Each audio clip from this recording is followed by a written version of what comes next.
দেশে মার্চে শনাক্ত করোনা নমুনার সঙ্গে ৮১% মিল দক্ষিণ আফ্রিকার ধরনের, ৭০% বেশি সংক্রমণশীল বলছে আইসিডিডিআরবি। আজ দেয়া হবে টিকার দ্বিতীয় ডোজ। করোনায় হাসপাতালে দর্শনার্থীর অবাধ চলাফেরা বাড়াচ্ছে সংক্রমণ ঝুঁকি, মেডিকেল প্রতিনিধিদের দৌরাত্ম্যে নাজেহাল রোগে। প্রবেশের নির্দেশনা কার্যকর হয়নি ১ বছরেও। রাজধানীর বিভিন্ন স্কুলে এসএসসির ফর্ম পূরণে নির্ধারিত ফির ১০ গুণ বেশি নেয়ার অভিযোগ। বাড়তি অর্থ আদায়কারী প্রতিষ্ঠানের রেজিস্ট্রেশন বাতিলের হুঁশিয়ারি বোর্ডের। মুঠোফোনে সেবার নামে গ্রাহকের অজান্তেই কাটছে টাকা, ৮ কোম্পানির বিরুদ্ধে মিলেছে অনিয়মের সত্যতা বলছে বিটিআরসি। দায় নিতে চান না মোবাইল অপারেটররা।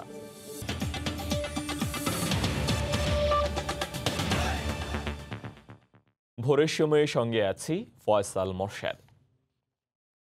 দেশে করোনার দ্বিতীয় ঢেউয়ের নেপথ্যে দক্ষিণ আফ্রিকার ধরন। আইসিডিডিআরবির গবেষণায় উঠে এসেছে ভয়াবহ এ তথ্য। মার্চে শনাক্ত করোনা নমুনার সঙ্গে ৮১% মিল রয়েছে দক্ষিণ আফ্রিকার ধরনের, যা ৭০% বেশি সংক্রমণশীল। বুধবার রাতে প্রতিষ্ঠানটির ভেরিফাইড ফেসবুক পেজে এ প্রতিবেদনটি প্রকাশ করা হয়। দেশে গত ১৮ থেকে ২৪ মার্চের মধ্যে ৫৭টি নমুনার জিনোম সিকোয়েন্স করে ৪৬টিতে দক্ষিণ আফ্রিকার ধরনের উপস্থিতি পেয়েছে আইসিডিডিআরবি, শতকরা হিসেবে যা ৮১%। বুধবার রাতে প্রতিষ্ঠানটির ভেরিফাইড ফেসবুক পেজে এ প্রতিবেদনটি প্রকাশ করা হয়। এতে বলা হয় এ ধরন ৭০% বেশি সংক্রমণশীল। আইইডিসিআর ও স্বাস্থ্য অধিদপ্তরকে সঙ্গে নিয়ে আইসিডিডিআরবি পর্যবেক্ষণ করেছে বলে দাবি গবেষণা প্রতিষ্ঠানটির। এর আগে ১২ থেকে ১৭ মার্চ গবেষকরা ৯৯টি নমুনা পরীক্ষা করে ৬৪টিতে দক্ষিণ আফ্রিকার ধরন পাওয়ার কথা জানায়, যা ৬৪% মিল ছিল। গত এক সপ্তাহে দেশে করোনা সংক্রমণের হার ২৩% বেশি। সাবিত সারোয়ার, সময় সংবাদ, ঢাকা। সারা দেশে আজ দেয়া হবে করোনা টিকার দ্বিতীয় ডোজ। প্রথমে যারা নিয়েছিলেন সিদ্ধান্ত অনুযায়ী ৮ সপ্তাহ পূরণ সাপেক্ষে এসএমএস এর ভিত্তিতেই তারাই পাবেন টিকা। বরিশালের ৪ জেলার জন্য করোনার দ্বিতীয় ডোজের টিকা বুধবার সকালে বরিশাল সিভিল সার্জন কার্যালয়ে পৌঁছে দেওয়া হয়। এরপর ফ্রিজার ভ্যান থেকে নামিয়ে বরিশালের জন্য ৫১,০০০, ঝালকাঠির জন্য ১৮,০০০, পটুয়াখালীর জন্য ৩০,০০০ এবং বরগুনার জন্য ২১,০০০ টিকা আলাদা করে সংরক্ষণের ব্যবস্থা করে জেলা স্বাস্থ্য বিভাগ। আমাদের যে পরিমাণ এসছে এটা তার তুলনায় কম, তবে আমাদেরকে আশ্বস্ত করা হয়েছে এটি পর্যায়ক্রমে দ্রুততার সাথে আসতে থাকবে, আমাদের ডোজের কোনো শর্ট পড়বে না। টাঙ্গাইলে করোনা ভাইরাসের দ্বিতীয় ডোজের ৬৬,০০০ টিকা পৌঁছে দেওয়া হয়েছে। এ সময় পুলিশ ও জেলা প্রশাসনের কর্মকর্তারা উপস্থিত ছিলেন। পরেই এই টিকা স্বাস্থ্য বিভাগের তত্ত্বাবধানে জেলার প্রতিটি উপজেলায় পৌঁছে দেওয়া হয় এবং আগামীকাল সকাল থেকে দ্বিতীয় ডোজের ভ্যাকসিনের কার্যক্রম শুরু হবে। নিয়েছেন যারা তাদের জন্য এবং আমাদের একই সাথে প্রথম ডোজের কার্যক্রম চলমান। এছাড়া ঝিনাইদহ সহ দেশের বিভিন্ন জেলার সিভিল সার্জন অফিসে পৌঁছে দেওয়া হয়েছে করোনার টিকার দ্বিতীয় ডোজ। মনিরুজ্জামান প্রান্ত, সময় সংবাদ। করোনা সংক্রমণের ঊর্ধ্বগতির মধ্যেই হাসপাতালগুলোতে দর্শনার্থীর ভিড়, মেডিকেল প্রতিনিধিদের দৌরাত্ম্যে নাজেহাল রোগীরা। হাসপাতালে প্রবেশে মন্ত্রণালয়ের কড়াকড়ি নির্দেশনা ১ বছরেও কার্যকর না হওয়ায় দর্শনার্থীদের আসা যাওয়া করোনা সংক্রমণ আরও নাজুক করে তুলতে পারে বলে আশঙ্কা বিশেষজ্ঞদের। মানিকগঞ্জ, মুন্সিগঞ্জ, টাঙ্গাইল ঘুরে এসে আরও জানাচ্ছেন সেলিয়া সুলতানা। তাহলে ওনার স্লিপ কেন দেখছেন? ক্যামেরা দেখতেই পালাচ্ছেন তারা ওষুধ কোম্পানির প্রতিনিধি। হাসপাতালে কি কাজ জানতে চাইতেই শুরু হয় এই হুড়োহুড়ি। এদের দৌড়াতে নাজেহাল রোগী থেকে ডাক্তাররাও। প্যাসেঞ্জার্স এখানে রিপ্রেজেন্টেটিভ এত পরিমাণ বেশি, আমি ভিতর থেকে বের হইতে পারতেছি না। ওষুধ বিক্রেতা আছে, ঘুরঘুর করে ঘুরে খালি করতে কি লাগছে। একদিকে সংক্রমণ ঝুঁকি, তার সাথে রোগীর চাপ, আবার রোগী থেকেও ভিড় বেশি দর্শনার্থীদের। জরুরি বিভাগ থেকে শুরু করে কম্পাউন্ড, কেবিন পুরোটাই সুস্থ মানুষের দখলে। তাদের দাপটে বসার জায়গা পাচ্ছেন না চিকিৎসা নিতে আসা রোগীরা। আপনার 2বার করোনা হয়ে গেছে, এখন এদের বললে একটাও কথা শুনে। আমাদের যতটুকু নিরাপত্তা আমরা নিজের সেফটি ভাবে নিয়ে নিয়েছি। আত্মীয়স্বজন ছিল দেখে ফেলেছে। গত বছর হাসপাতালে প্রবেশে মন্ত্রণালয় শুধুমাত্র কড়াকড়ির নির্দেশ দিয়ে দায় মুক্তি নিলেও জনবলের অভাবে এখনো বেকায়দায় হাসপাতালগুলো। ১,০০০ থেকে ১৫০০ মতো লোক প্রতিদিনই হাসপাতালে থাকে, বিশাল একটা সাপোর্ট দিতে হয়। এখন এত মানুষকে আমরা কন্ট্রোল করতে আসলে পারতেছি না। কোনো মানুষ আসলে ওটা যদি না বুঝে তাদেরকে, তাহলে এটা যে কোনো সময় যে কোনো বিপর্যয়ে নেমে আসতে পারে। একদিকে রোগীদের সাথে দর্শনার্থীদের ভিড় যেমন কমানো যাচ্ছে না, অন্যদিকে মেডিকেল রিপ্রেজেন্টেটিভদের কোনোভাবেই নিয়ন্ত্রণ করা যাচ্ছে না হাসপাতালগুলোর ভেতর থেকে। সবচেয়ে বেশি ঝুঁকিতে আছেন সাধারণ রোগীরা এবং অন্যদিকে ঝুঁকিতে পড়ছেন চিকিৎসক সহ স্বাস্থ্যকর্মীরাও। বিশেষজ্ঞরা বলছেন নিয়ন্ত্রণহীনভাবে হাসপাতালে চলাচল করোনা ঝুঁকিকে আরো বেশি বাড়িয়ে তুলতে পারে। দর্শনার্থীরা উনি এই একটা মারাত্মক জীবাণু বয়ে নিয়ে আসতে পারেন। অনুরূপ ভাবে দর্শনার্থীরা একটা রোগীর কাছে গেলেন, সেই রোগীর কাছে একটা জীবাণু নিলেন, নিয়ে আবার উনি আরেকটা বেডে গেলেন বা বেড়াতে গেলেন বা অন্যখানে গেলেন, সেখানে আবার জীবাণুটা ক্যারি করে নিয়ে যেতে পারে। এটা শুধু করোনার সময় তা না, বরঞ্চ এটা সবসময় আমাদের একটা চাহিদা। স্বাস্থ্যকর্মীরা বলছেন ধারণ ক্ষমতার অতিরিক্ত দর্শনার্থী হওয়ায় হাসপাতালের নিরাপত্তা, পরিচ্ছন্নতা, ইউটিলিটি সার্ভিস, রোগীর গোপনীয়তা এবং চিকিৎসাসেবীদের নিরাপত্তাও বিঘ্নিত হচ্ছে। সেলিয়া সুলতানা, সময় সংবাদ। একটি সিটের জন্য অপেক্ষায় থাকতে থাকতে হাসপাতালের বারান্দায় যেন ওয়ার্ডের রূপ নিয়েছে কুর্মিটোলায়। সেখানে চলছে চিকিৎসা আর বাড়তি এই চাপ সামলাতে হিমশিম খেতে হচ্ছে হাসপাতাল কর্তৃপক্ষকে। তবে অনলাইনে রেজিস্ট্রেশন করায় ভোগান্তি কমেছে করোনার পরীক্ষায়। এদিকে বুধবার শনাক্ত হয়েছেন রেকর্ড ৭,৬২৬ জন, মারা গেছেন আরও ৬৩ জন। নজরুল ইসলাম লড়ছেন করোনার সঙ্গে। কুষ্টিয়া থেকে ঢাকায় এসে কয়েক ঘন্টা ধরে অপেক্ষা একটি সিটের জন্য। অক্সিজেন লেভেল নেমেছে ৯০-এর নিচে, তাই কুর্মিটোলা হাসপাতালের বারান্দাতেই চলছে অক্সিজেন দেওয়ার কাজ। এমন অপেক্ষায় আছেন আরও কয়েকজন। সময় গড়ায় বাড়তে থাকে রোগী। ১১টা নাগাদ হাসপাতালের বারান্দায় যেন ওয়ার্ডে পরিণত। ৭ জন রোগীর চলছে অক্সিজেন দেওয়ার কাজ। রোগী অতি ইমার্জেন্সি রোগী, ভর্তি করাইতে হবে, এই জন্য তো নিয়ে আসছে অনেক দূর থেকে। টিকিট কাটা হয়েছে, দেন বলছে যে অপেক্ষা করতে, নাম ধরে ডাক দিবে, তখন যাবে। সিট পাই না, তখন এই জন্য আর কি একটু সমস্যা শ্বাসের, এই জন্য বারান্দায় আর কি অক্সিজেন দিতেছে। বহির্বিভাগের পাশাপাশি অপেক্ষায় থাকা রোগী সামলাতেও বেগ পেতে হচ্ছে হাসপাতাল কর্তৃপক্ষকে। কেউ বসে নাই, আর এরা সবাইকে সিরিয়ালি করছে, ভালোই করছে। তবে অনলাইন কিংবা মোবাইল ফোনের মাধ্যমে রেজিস্ট্রেশন করায় ভোগান্তি অনেকটাই কমেছে করোনা টেস্টের ক্ষেত্রে। অনলাইনে যে রেজিস্ট্রেশন সিস্টেমটা, এটা আমার কাছে অনেক ভালো মনে হয়েছে আর কি। অনলাইনে করার কারণে এখানে পেশেন্টের যে একটা ভোগান্তি ছিল, ওটা থেকে পেশেন্টরা মুক্তি পাইছে আর কি। গত এক সপ্তাহ ধরে প্রতিদিন দেশে করোনায় মৃতের সংখ্যা ৫০ জনের বেশি। রাশেদ লিমন, সময় সংবাদ, ঢাকা। এদিকে করোনা সংক্রমণ রোধ করা না গেলে আইসিইউ শয্যা বাড়িয়েও লাভ হবে না বলে মন্তব্য করেছেন স্বাস্থ্যমন্ত্রী জাহিদ মালেক। বুধবার সকালে স্বাস্থ্য দিবস উপলক্ষে আয়োজিত সভায় অনলাইনে যুক্ত হয়ে এ মন্তব্য করেন তিনি। আমরা নর্থ সিটি কর্পোরেশনের একটি হাসপাতাল তৈরি করছি ওনাদের ফ্যাসিলিটিতে। সেখানে সর্ববৃহৎ আইসিইউ ব্যবস্থা করা হচ্ছে ২০০ বেডের, এবং প্রায় ৯০০ বেড অন্য জেনারেল বেড হবে, অর্থাৎ ১২০০ বেড হবে। তো সেই কাজটিও আমরা করছি, কিন্তু আমরা জানি এটাও অপ্রতুল হয়ে যাবে কোনো এক সময় যদি কিনা আমরা সংক্রমণটা রোধ না করতে পারি।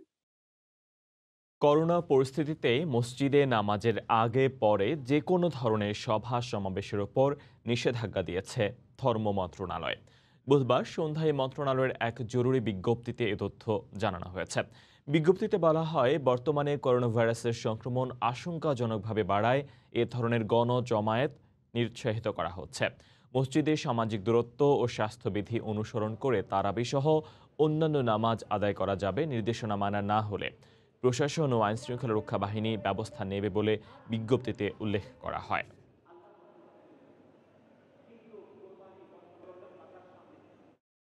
এদিকে জনসমাগম এড়াতে বাংলা নববর্ষের অনুষ্ঠান অনলাইনে করতে নির্দেশনা দিয়েছে সংস্কৃতি মন্ত্রণালয়। বুধবার রাতে গণমাধ্যমে পাঠানো এক সংবাদ বিজ্ঞপ্তিতে এ তথ্য জানানো হয়েছে। বিজ্ঞপ্তিতে বলা হয়, পহেলা বৈশাখ উদযাপনে জনসমাগম হয় এমন অনুষ্ঠান পরিহার করতে হবে। উদযাপন করতে চাইলে অনলাইন প্ল্যাটফর্মে অনুষ্ঠান করার অনুরোধ জানানো হয়েছে।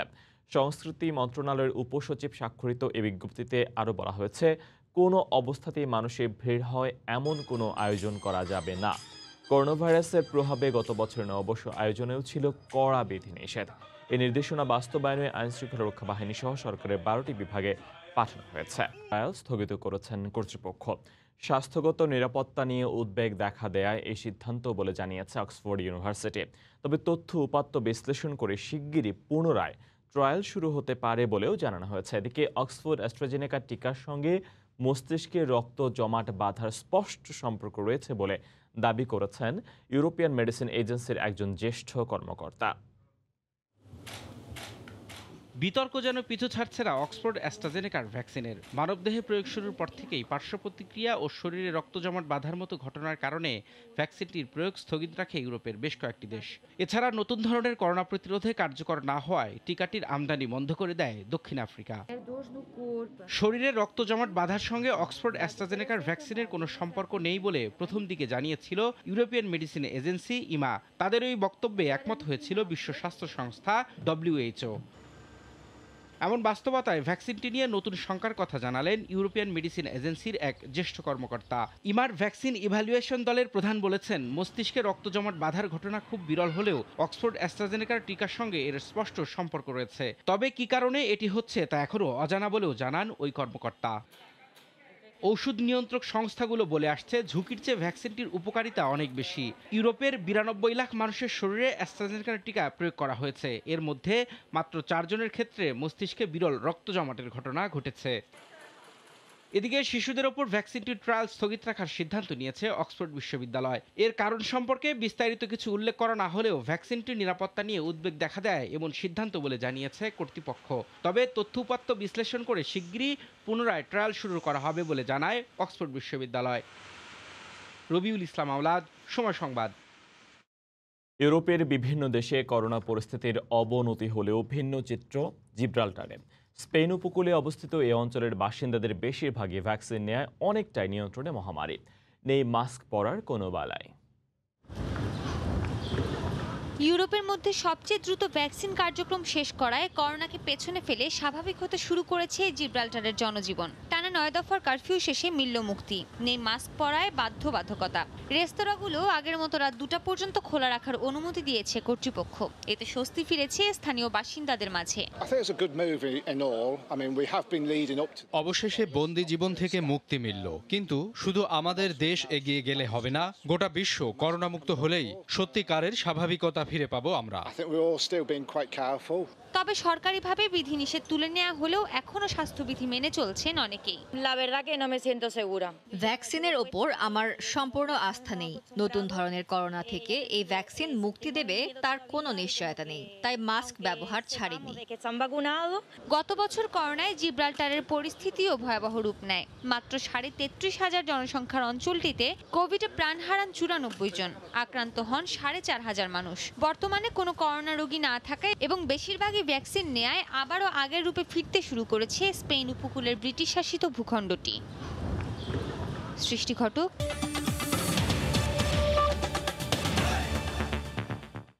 এসএসসি পরীক্ষার ফর্ম পূরণে বোর্ড নির্ধারিত ফির 3 থেকে 10 গুণ বাড়তি অর্থ নেয়ার অভিযোগ উঠেছে রাজধানীর বিভিন্ন স্কুলের বিরুদ্ধে। বাড়তি ফি না দিলে পরীক্ষা দিতে দেয়া হবে না বলেও হুমকিও দেয়া হচ্ছে। তবে এসব অভিযোগ অস্বীকার করেছেন স্কুল কর্তৃপক্ষ। এদিকে বাড়তি অর্থ আদায় করলে রেজিস্ট্রেশন বাতিল করার কথা বলছে বোর্ড। শাকির আহমেদের রিপোর্ট। 2021 সালের এসএসসি পরীক্ষার ফর্ম পূরণে ফি হিসাবে সর্বোচ্চ 1,970 টাকা নির্ধারণ করে দেয় মাধ্যমিক ও উচ্চ মাধ্যমিক শিক্ষা বোর্ড। তবে এ নির্দেশনা অমান্য করে 20,000 টাকা পর্যন্ত আদায় করছে রাজধানীর মাইলস্টোন স্কুল অ্যান্ড কলেজ।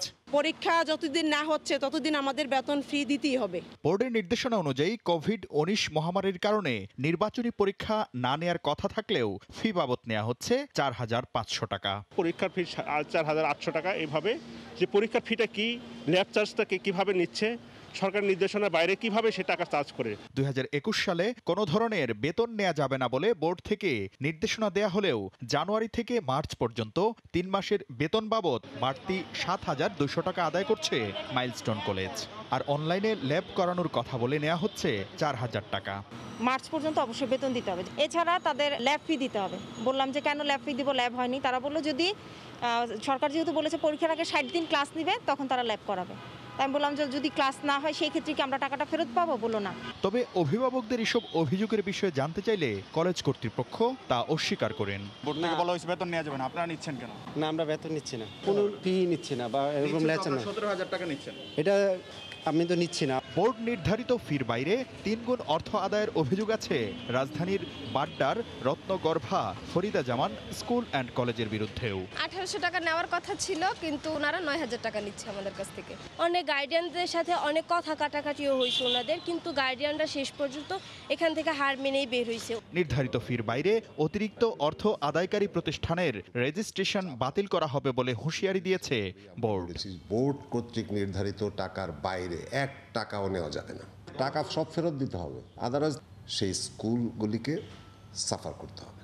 এদিকে করোনার প্রকোপ বেড়ে যাওয়ায় বিলম্ব ফি ছাড়াই ফর্ম পূরণের তারিখ বাড়ানো হবে বলে জানিয়েছে মাধ্যমিক ও উচ্চ মাধ্যমিক শিক্ষা বোর্ড। শাকির আহমেদ, সময় সংবাদ, ঢাকা। মুঠোফোনে ওয়েলকাম টিউন, রিংটোন, খেলার খবর, ধর্মীয় তথ্য ইত্যাদি সেবার নামে গ্রাহকের অজান্তেই টাকা কাটছে টেলিকমিউনিকেশন ভ্যালু অ্যাডেড সার্ভিস বা টিভ্যাস প্রতিষ্ঠান। 8টি প্রতিষ্ঠানের বিরুদ্ধে এমন গুরুতর অনিয়মের সত্যতাও পেয়েছে ভিটিআরসি। আরও তদন্তে গঠন করা হয়েছে 7 সদস্যের কমিটিও। তবে টিভ্যাস কোম্পানিগুলোর এমন অনিয়মের দায় নিতে রাজি নয় মুঠোফোন অপারেটররা। আর ভিটিআরসি বলছে প্রতিবেদন হাতে পেলে নেওয়া হবে কঠোর ব্যবস্থা। শুভ খানের রিপোর্ট। থমকে গেল স্বপ্নগুলো কিংবা এলোমেলো যত ইচ্ছেগুলো, টিউনটি সেট করুন এমন খুদে বার্তা আসে মুঠোফোনে। আপনি চাননি, চালুও করেননি, তবু মুঠোফোনে চালু হয়ে গেল ওয়েলকাম টিউন। কেটে নেওয়া হয় টাকা। দেশের 4 মুঠোফোন অপারেটরের প্রায় 17 কোটি গ্রাহককে ওয়েলকাম টিউন ছাড়াও নিউজ অ্যালার্ট, ধর্ম বিষয়ক অ্যালার্ট, গান, ভিডিও, মুঠোফোনের গেম ইত্যাদি সেবা দিয়ে থাকে 183 প্রতিষ্ঠান। কিন্তু টিভ্যাস সেবা নিয়ে মুঠোফোন গ্রাহকদের বিস্তর অভিযোগ দীর্ঘদিনের। টিউন সেট আপ করতে চান তাহলে 1 চাপুন বা 2 চাপুন, মাঝে মাঝে কিছু মেসেজও আসে। গান টানা চাবি যাবে, এগুলো তো আমার জন্য ইম্পর্টেন্ট নয়। গান বাজে আবার টিভি দিলে টাকা কেটে যায়। 20 টাকা থাকলে ঘন্টার মধ্যে 1 ঘন্টার মধ্যে সে 20 টাকা শেষ।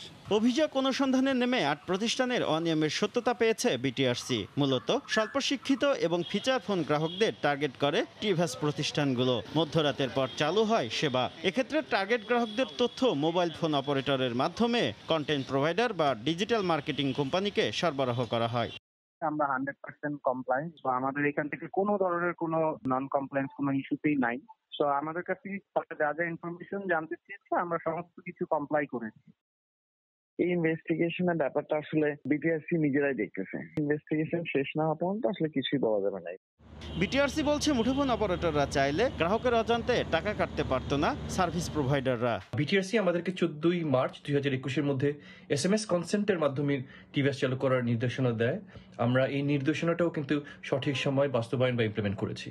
যেসব টিভ্যাস প্রোভাইডার এবং মোবাইল ফোন অপারেটরের বিরুদ্ধে অভিযোগ পাওয়া গেছে তাদের ব্যাপারে তদন্ত করে শিগগিরই প্রতিবেদন দেবে বিটিআরসি গঠিত কমিটি। কমিশন যেটা কমিটি করে দিয়েছে, সেই কমিটি রিপোর্ট প্রাপ্তির পর তাদের মন্তব্য, পর্যবেক্ষণ, সুপারিশগুলো দেখে কমিটি তারপর একটা কমিশন সিদ্ধান্ত গ্রহণ করবে। বর্তমানে দেশে ভাজ সেবার বাজার প্রায় 100 কোটি টাকার।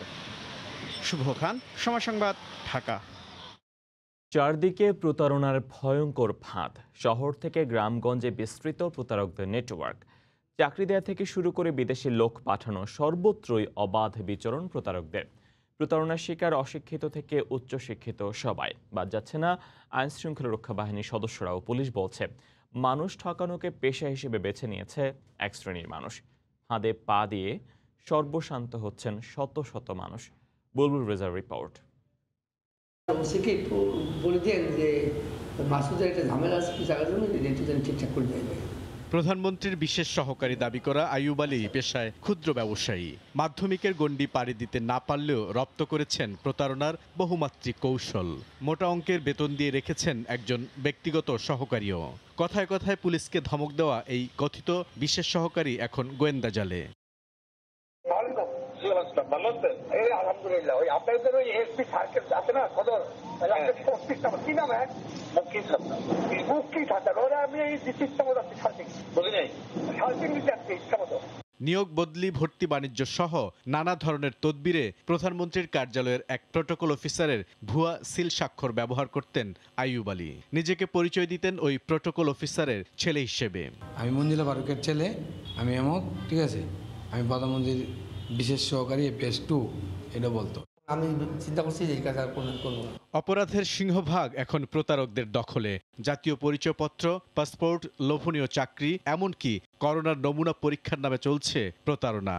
পুলিশের অপরাধ তদন্ত বিভাগ সিআইডি সাইবার সম্পর্কিত অন্তত 6 ধরনের প্রতারণার তথ্য সংরক্ষণ করে, যার মধ্যে ফেসবুকে হয়রানি, বিকাশ প্রতারণা এবং অনলাইন ব্ল্যাকমেইলিং অন্যতম। গোয়েন্দা পুলিশের তথ্য একই রকম। বাংলাদেশে এই বিভিন্ন অশিক্ষিত শিক্ষিত মানুষরা প্রতারণাটাকে একটা শিল্পে রূপান্তরিত করেছেন। আমরা যারা সাধারণ মানুষ আছি তারাও অন্যায়ভাবে অযোগ্যতা থাকা সত্ত্বেও চাকরি পাওয়ার জন্য, বদলি হওয়ার জন্য এই সমস্ত দালালদের দ্বারস্থ হই। প্রতারণা রোধে আরও কঠোর আইন দরকার বলে মনে করেন বিশেষজ্ঞরা। এটি কোনোভাবে আপনি বন্ধ করতে পারবেন না যদি না আপনি আদর্শিক জায়গাগুলোর চর্চাতে আপনি না আসেন, আপনি যথাযথভাবে আইনের ব্যবস্থা করতে আপনি না পারেন। এছাড়া এসব ফাঁদ থেকে রক্ষা পেতে শুধু আইন প্রয়োগকারী সংস্থার উপর নির্ভর না করে সচেতন হওয়ার পরামর্শ তাদের। বুলবুল রেজা, সময় সংবাদ, ঢাকা। 4 দিন পরেও আটক হয়নি শীতলক্ষ্যায় লঞ্চ ডুবির জন্য দায়ী ঘাতক কার্গো জাহাজটি, এমনকি হয়নি শনাক্ত। এ নিয়ে অনুসন্ধান করেছে সময় সংবাদ। প্রত্যক্ষদর্শী ও তাৎক্ষণিক উদ্ধারে এগিয়ে আসা মানুষের সঙ্গে কথা বলে জানা গেছে জাহাজের নাম। দুর্ঘটনার দিন অনুমোদনহীন কার্গো জাহাজটি যাত্রীবাহী লঞ্চটিকে ডুবিয়ে পালাতে গিয়ে ধাক্কা দেয় আরও একটি বাল্কহেডকে। মাহমুদ রাকিবের রিপোর্ট, ছবি তুলেছেন শাহিন রহমান। পেরিয়ে গেছে 4 দিন। দৈত্যকার ঘাতক কার্গোর ধাক্কায় সাবিত আল হাসান ডুবে গিয়ে এখন পর্যন্ত শীতলক্ষ্যার তলদেশ থেকে উদ্ধার হয়েছে 35 জনের মরদেহ। কিন্তু আটক তো দূরে থাক, এখন পর্যন্ত কোনো সরকারি সংস্থা শনাক্তই করতে পারেনি ঘাতক কার্গোটিকে। নৌ পুলিশ থেকেও বলা হয়েছে যে তারা এটা ফাইন্ড আউট করার জন্য তারা তৎপর রয়েছে, কিন্তু এখনো পর্যন্ত পাওয়া যায়নি। দিনের আলোতেই কার্গোটি পিষে দিয়েছিল লঞ্চটিকে, রয়েছে ভিডিও ফুটেজও। তারপরও কোনো এক অজানা কারণে শনাক্তই করা যাচ্ছে না কার্গোটিকে। দুর্ঘটনার 4 দিন পর ঘটনাস্থলে সময় সংবাদ কথা হয় দুর্ঘটনার সময়ের প্রত্যক্ষদর্শীদের সঙ্গে। বেরিয়ে আসে চাঞ্চল্যকর তথ্য। তারা জানান, দুর্ঘটনার পর তারা স্পিডবোট নিয়ে কার্গোটিকে থামানোর চেষ্টা করেন। এ সময় লঞ্চটিকে চাপা দিয়ে দ্রুত পালাতে গিয়ে মেঘনার মোহনায় আরও একটি বাল্কহেডকে চাপা দেয় কার্গোটি। তাদের মোবাইলে তোলা ছবিতে দেখা যায় ঘাতক জাহাজটির নাম MV-SKL-3, যার এম নম্বর 012643। জাহাজের পিছ গেছি আমরা, ওইখানে যে 3 মাথা আছে না ওই নদীর, ওই জায়গায় যে জাহাজটা ধরছি, ও অত বড় জাহাজ তো আর 5 জনে ধরতে পারি না, এটা পুলিশ থাকলে হয়তো ধরা যেত। নামটা দেখতে পাচ্ছিলাম, ওটা হলো SKL-3। আমরা তাও পিছে পিছে গেছি যে দেখি কদ্দূর পারি, বেশি কাছে চাপা যায় না। ঝড় তুফান ছাড়লে ওই যে পুলিশ ভাইরা আসছিলো, তারা আমাকে বললো যে আপনি কোন জায়গায় দেখছেন, চলেন একটু যাই। পরে আমাকে আবার সাথে করে নিয়ে গেছে। আমরা যে নদীর তন্ন করে খুঁজেছি চতুর সাইড দিয়ে, কিন্তু আর খুঁজে পাইনি। আর একটা বড় জাহাজের উপরে, এই বলগেটের উপরে বালু ভর্তি বলগেটের উপরে উঠে দিছে এই জাহাজটাই। নাম কি জাহাজটা? ওই যে SKL-3। প্রত্যক্ষদর্শীদের বর্ণনা শেষে সময় সংবাদ হাজির হয় নৌ পরিবহন অধিদপ্তরের ঢাকা বন্দর অফিসে। সার্ভেয়ার জানান, SKL-3 নামের একটি কার্গো জাহাজ তিনি নিজেই কয়েকবার সার্ভে করেছেন, তবে এখনও তা চলাচলের অনুমোদন বা সার্ভে সার্টিফিকেট পায়নি। আমার ইন্সপেক্টর নাম বলছে, উনি বলছে যে এটা SKL-3 জাহাজের, ওরা বলছে SKL-3, বাট যখন আমার কাছে SKL-3 ফাইলটা যে দেখার জন্য আসছে, আমার জাহাজের অফিসারে তো জাহাজের রেজিস্ট্রেশন দিইনি। জাহাজ আমাদের কাছে তারা সার্ভেও নেয়নি, কারণ এই জাহাজটা আসলে এখনো চলাচলের জন্য আমরা আমাদের উদ্যোগ দপ্তর থেকে আমরা অনুমতি দিইনি। এই জাহাজটা এখন আসলে নির্মাণের পর সে তার ডকুমেন্ট থাকবে। সার্ভেয়ারের কথা অনুযায়ী SKL-3 খোঁজে নরসিংদীর শীতলক্ষ্যা নদীর তীরের খানজাহান আলী ডকইয়ার্ডে যায় সময় সংবাদ, কিন্তু সেখানে গিয়ে এ নামের কোনো কার্গো জাহাজের উপস্থিতি পাওয়া যায়নি। তার মানে রোববার কোনো ধরনের রেজিস্ট্রেশন কিংবা সার্ভিস সনদ ছাড়াই যে সাবিত আল হাসানকে কার্গো জাহাজ SKL-3 যে ঠিক এই জায়গায় চাপা দিয়েছিল তা অনেকটাই স্পষ্ট।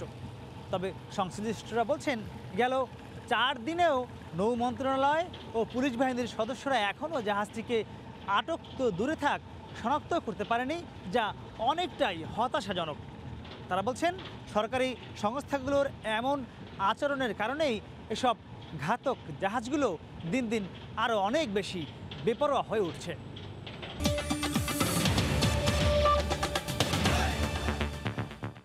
ভোলায় গরম বাড়ার সাথে সাথে ডায়রিয়ার প্রকোপ বেড়েছে। গত 24 ঘন্টায় জেলায় ডায়রিয়ায় আক্রান্ত হয়ে হাসপাতালে ভর্তি হয়েছেন 250 শতাধিক রোগী। প্রয়োজনীয় শয্যার অভাবে এসব রোগীদের চিকিৎসা দেয়া হচ্ছে হাসপাতালের মেঝেতেই। হঠাৎ করে রোগী বেড়ে যাওয়ায় চিকিৎসা দিতে হিমশিম খাচ্ছেন হাসপাতাল কর্তৃপক্ষ। নাসিরউদ্দিন লিটনের তথ্য, উৎপল দেবনাথের ছবি নিয়ে রিপোর্ট।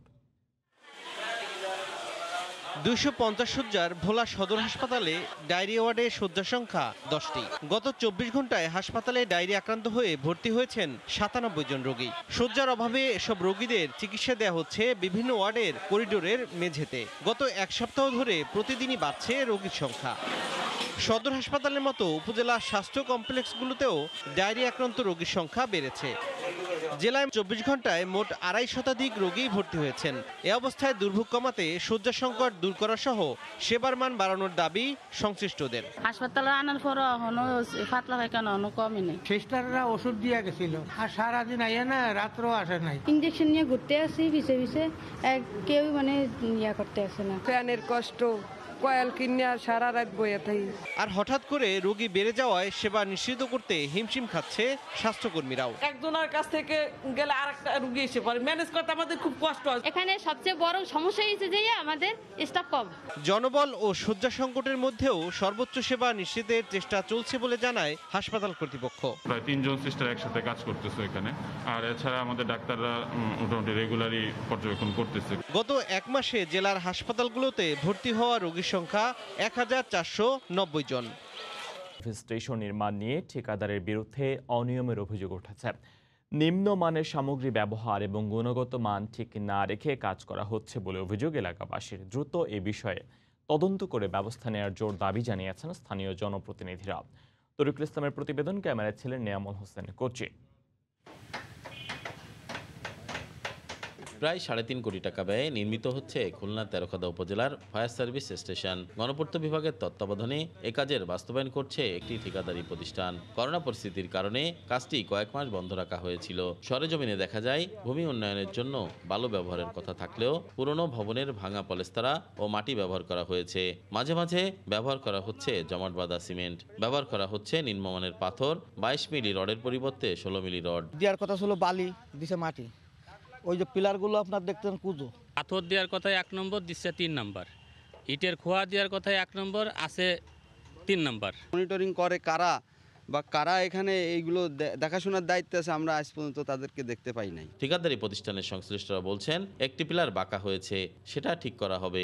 এছাড়া জমাট বাঁধা সিমেন্ট ব্যবহার না করে পাশে রাখা হয়েছে। কাজটা করতে করতে সন্ধ্যা হয়ে গেছে, কারণ ওই কাজটুকু তো ফেলায় রাখা যায় না। ওটা কাজ করতে 2 মাস সময় লাগে, তা 2 মাস সময় লাগে। অত ওই সাইজের রডটা আমার কাজে লাগেনি, এটা অত বৃষ্টির পানি একটু লাগতে পারে। স্থানীয় জনপ্রতিনিধি এ বিষয়ে তদন্তের দাবি জানিয়েছেন। শিডিউল অনুযায়ী অর্থাৎ দরপত্র মোতাবেক যাতে কাজটা সঠিকভাবে হয়, এর একটা প্রয়োজনীয় ব্যবস্থা আমরা করব। গণপূর্ত বিভাগের নির্বাহী প্রকৌশলী অভিযোগের বিষয়টি সঠিক নয় বলে দাবি করেন। কলাম বাঁকার ব্যাপারে একটা কথা আছে, এটা আমি আসলে আমার কাছে এর আগে আসেনি, আমি এটা আজকেই দেখব। যদি এটা মেজর মনে করি আমি জানি না এটা আসলে ঠিক কিনা। যদি ঠিক হয় তাহলে অবশ্যই এটা ঠিক করে দিব, অথবা ভেঙে ঠিক করব আমরা। আগামী জুন মাসে এই প্রকল্পের কাজ শেষ হওয়ার কথা রয়েছে বলে গণপূর্ত বিভাগ সূত্রে জানা গেছে। তরিকুল ইসলাম, সময় সংবাদ, খুলনা। বৈশাখে শত কৃষকের গোলায় উঠবে না সোনালী ধান। সার পানি খরচ করার পর জুটবে শুধু খড়। ইটভাটার ধোঁয়ায় স্বপ্নের ফসল নষ্ট হয়েছে বলে অভিযোগ কৃষকের। আর ফসলের ক্ষেতে ইটভাটা দেখে হতবাক কৃষি বিভাগ।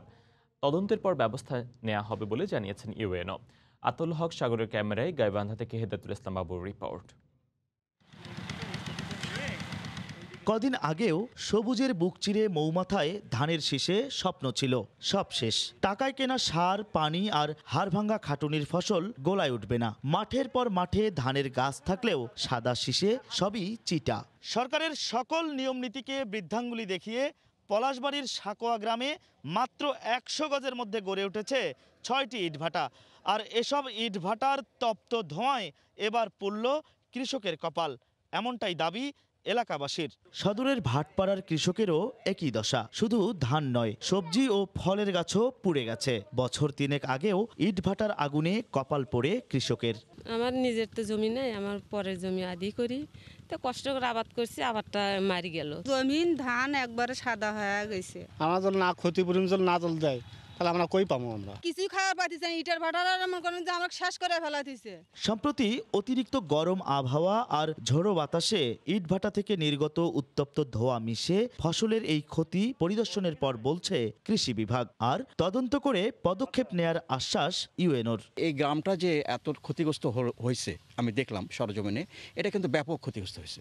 এটা কিন্তু ইটের ভাটারও কিছু দায়ী। লিখিত স্পেসিফিক অভিযোগ কার বিরুদ্ধে এটা পাওয়া মাত্র আমরা তদন্ত কার্যক্রম সুষ্ঠুভাবে করার জন্য একটা কমিটি করে দিব। গাইবান্ধার পলাশবাড়ির সাকোয়া ও সদরের ভাটপাড়া এলাকায় ইটভাটার আশেপাশে অন্তত 600 বিঘা জমির ফসল ক্ষতিগ্রস্ত হয়েছে। হেদায়েতুল ইসলাম বাবু, সময় সংবাদ, গাইবান্ধা। সুনামগঞ্জের তাহিরপুরে শনির হাওরে বোরো ধান কাটা শুরু হয়েছে। বুধবার সকালে উপজেলা প্রশাসনের সহযোগিতায় আনুষ্ঠানিকভাবে শনির হাওরে ধান কাটা উদ্বোধন করা হয়। এ সময় জেলা প্রশাসক ও পানি উন্নয়ন বোর্ড সহ উপজেলার কৃষি অধিদপ্তরের কর্মকর্তারা উপস্থিত ছিলেন। চলতি বড় মৌসুমে শনির হাওর সহ তাহিরপুর উপজেলার 8টি হাওরে 17,980 হেক্টর জমিতে বোরো আবাদ হয়েছে বলে জানিয়েছে উপজেলা কৃষি বিভাগ।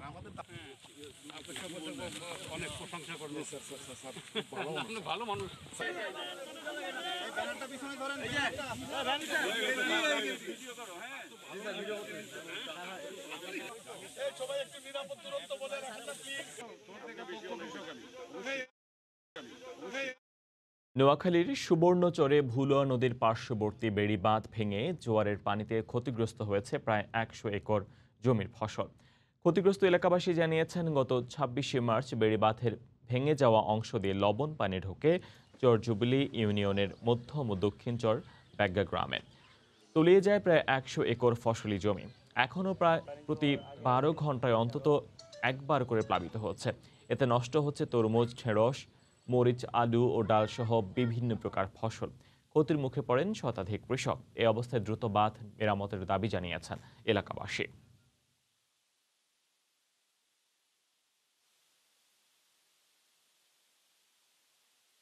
বালু দিয়া রিপেয়ারিং করছে, এমন যেতে করছে পানি না আইতে এটা দোষী গেছে। দোষী যাই পরে এটা ভাঙ্গি আজকে ভিতরে পানি ঢুকি হাজার হাজার ফসল নষ্ট হইতে আছে। হাজার হাজার খানে তো এখানে সোয়াবিন নষ্ট হয়ে গেছে এই দিনগারে জোয়ারের লগে। আমরা এটা নিয়ে এখন আমরা অস্থিরতায় আছি যে কোথায় যাব, কই করব। আমরা ইতিমধ্যে সিডিএসপি ব্রিজিং প্রকল্পের আওতায় বেড়িবাঁধ নির্মাণের উদ্যোগ গ্রহণ করেছি। ইতিমধ্যে বেড়িবাঁধ নির্মাণ ও নদীর তীর সংরক্ষণের জন্য দরপত্র আহ্বান করা হয়েছে। এবার প্রায় অচেনা গন্তব্য মিজোরামে নতুন ইমিগ্রেশন চালু করতে চায় বাংলাদেশ। এজন্য বেছে নেওয়া হয়েছে জনপ্রিয় পর্যটন কেন্দ্র সাজিক উপত্যকা। এতে কমবে দূরত্ব, বাড়বে পণ্যের আদান প্রদান, বিপুল সংখ্যক ভারতীয় পর্যটকও ভ্রমণ করবেন বাংলাদেশ। জুবাইর ফয়সালের রিপোর্ট। একটি নদী, এপারে যার নাম কর্ণফুলী আর ওপারে খাওতলাং তুইপুই। মাত্র 200 মিটার চওড়া এই নদী ভাগ করে দিয়েছে বাংলাদেশ আর ভারতকে। এখানেই একটি সেতু আর নতুন ইমিগ্রেশন চালু করে মেঘ পাহাড়ের সাজেক আর মিজোরামের জোড়া লাগাতে চায় বাংলাদেশ। ইমিগ্রেশন পয়েন্ট করে আমাদের লোকরা যেন ওদের ওখানে যেতে পারে, ওরা যেন আমাদের এখানে আসতে পারে। মানচিত্রের রেখা বলছে, এখন যদি কেউ সাজেক থেকে মিজোরাম যেতে চান কিংবা সেখান থেকে আসতে চান, তাহলে ডাউকি সীমান্ত হয়ে আসতে যেতে সময় লাগবে 22 ঘন্টার বেশি। অথচ একটা সেতু আর ইমিগ্রেশন এই দূরত্ব নামাতে পারে মাত্র 1 ঘন্টায়। তাই বহুদিন ধরেই বাংলাদেশের সঙ্গে বাণিজ্যিক সম্পর্কের উন্নতির সঙ্গে চট্টগ্রাম বন্দরও ব্যবহার করতে চায় মিজোরাম। আগ্রহী বাংলাদেশও। বাঙালি পর্যটকরা কিন্তু আমরা মিজোরামে পৌঁছে যাব এবং আমরাও কিন্তু মিজোরামের আর্থসামাজিক অবস্থার উপরে কিন্তু একটি প্রভাব ফেলতে সক্ষম হব। পাথর আছে যেটা ওদের অত্যন্ত জরুরি আমাদের ডেভেলপমেন্টের জন্য। ওদের একটা বড় ইন্টারেস্টিং ব্যাপার হচ্ছে যে ওরা ভারতের সেন্ট্রাল গভর্নমেন্টের পারমিশন দরকার পড়ে না, সেই অথরিটি তাদেরকে দেওয়া আছে। অর্থনীতিবিদরা বলছেন, সম্ভাব্য সব সুযোগ কাজে লাগানোর জন্যই শুধু বাংলাদেশ নয়, আগ্রহী হতে হবে এ অঞ্চলের সবাইকেই। ট্রাস্টের জায়গাটা যে ঘাটতি আছে, সেই ট্রাস্টের জায়গাটা আমাদের বিল্ড আপ করতে হবে। 4156 কিলোমিটারের বিশাল সীমানা ভাগাভাগি করেছে বাংলাদেশ ভারত, যার মধ্যে মিজোরামের সঙ্গে 380 কিলোমিটার। দুদেশের মধ্যে চালু স্থলবন্দর 12টি, যার একটিতে শুধুই পণ্য পারাপার হয়। জুবাইর ফয়সাল, সময় সংবাদ, ঢাকা। মুন্সিগঞ্জ শহরের প্রধান সড়কের দুপাশে ভোরের হাটে চলছে বিপুল পরিমাণ সবজি বেচা কেনা। লকডাউনের কারণে পাইকার কম থাকায় সবজির দাম কেজিতে 5 টাকা থেকে 20 টাকা পর্যন্ত কমেছে। আবু সাইদের ক্যামেরায় বিস্তারিত নাসিরুদ্দিন উজ্জ্বলের রিপোর্টে। শহরের প্রধান সড়কের দুই পাশ জুড়ে আলু, টমেটো, মিষ্টি কুমড়া, বেগুন সহ হরেক রকমের সবজি আর সবজির পসরা। ভোরের আলো ফুটতেই ক্রেতা বিক্রেতার সমাগম আর ধুম বেচাকেনা। জৈব সারে উৎপাদিত কীটনাশক মুক্ত স্থানীয় সবজি নিয়মিত পাওয়ার কারণে এই হাটের কদর বেশি। সাজনা সবসময় পাওয়া যায় না, আজ প্রথম থেকে নতুন ভালো সাজনা 80 টাকা কেজি বেচন যায়। বিষ মুক্ত পাওয়া যায়, সব কিছু ভালো শাকসবজি পাওয়া যায়, এই জন্য আমরা আসি। এটা জৈব সারের, কোনো রাসায়নিক কোনো কিছু নেই, কিন্তু প্রত্যেকটা জিনিস যে আছে না আমাদের স্বাস্থ্যসম্মত। কীটনাশক মুক্ত এই সবজি কৃষকরা নিয়ে আসে সরাসরি, তাই সবই তরতাজা।